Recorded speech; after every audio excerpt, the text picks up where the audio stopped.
Morning. Today I'm going to talk about our new situation in Canada, our new Prime Minister Mark Carney.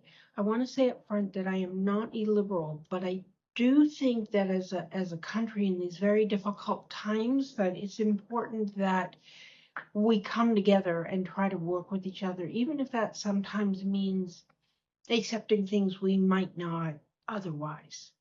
So I wanted to talk about how Mark Carney will likely impact our relations within Canada and externally worldwide, of course, the United States.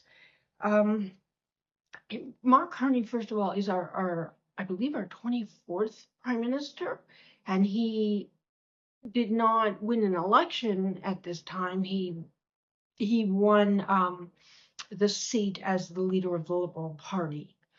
Now, that being said, an election is coming up soon, and Carney has certainly closed the distance with Pierre Poilievre.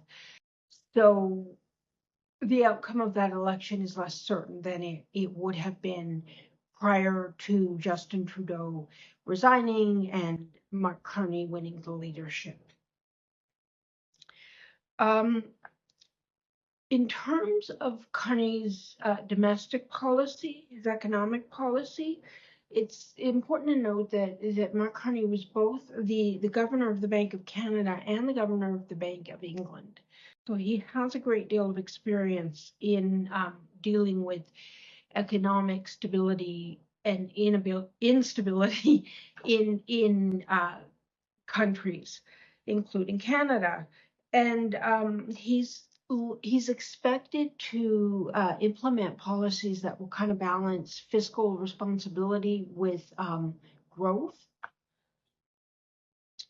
Uh, his goal is to, or we think his goal is to create a sustainable economy for Canada.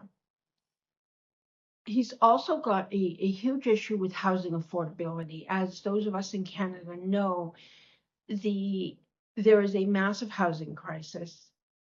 Everything is unaffordable, whether rental or purchase.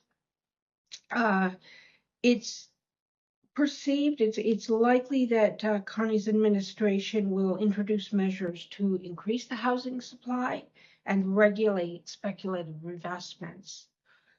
The goal is obviously to make housing more accessible to most Canadians.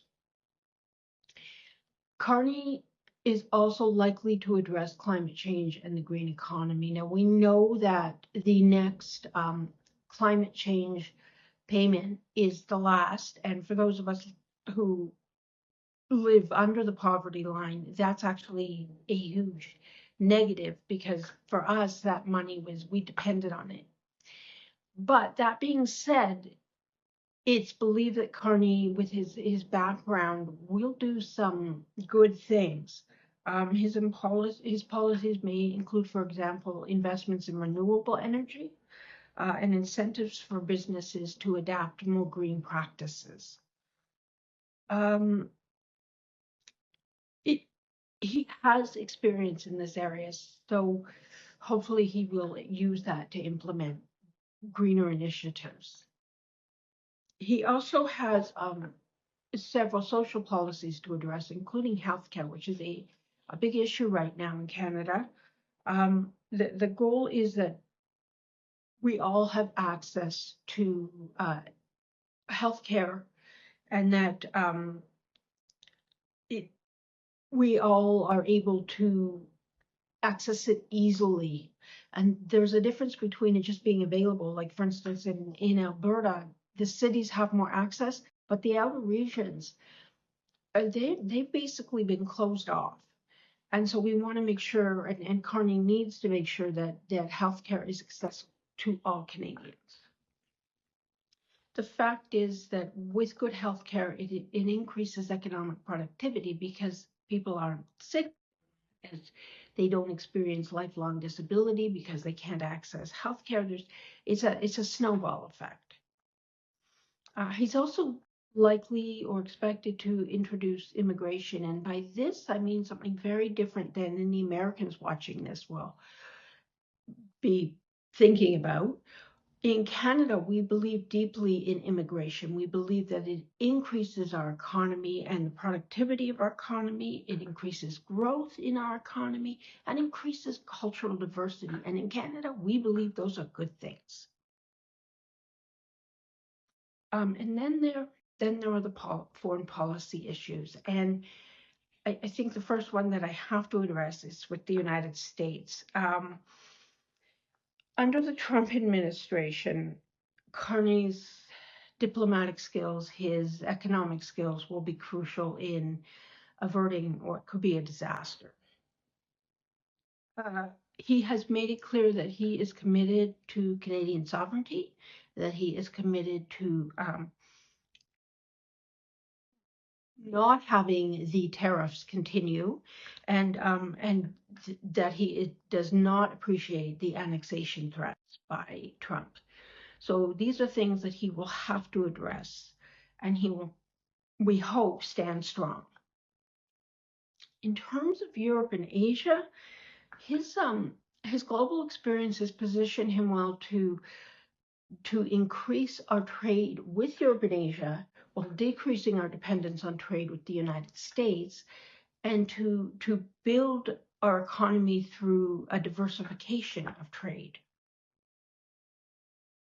Now, in terms of our defense budget, our interactions with NATO, Carney has made it clear that he wants to and will work very hard to reach that 2% GDP allowance for defense measures.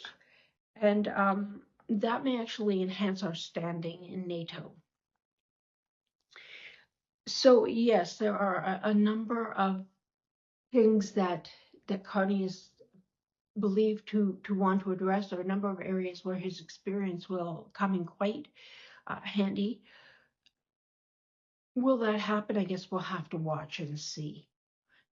And that being said, if you enjoyed this video, I ask you, it may not be important to you, but it is to me, please hit like and subscribe. It makes a difference. And please share with people who you think might be interested. I love comments, but please keep them respectful. And with that, I remind you, to be senior is to be proud. Hugs.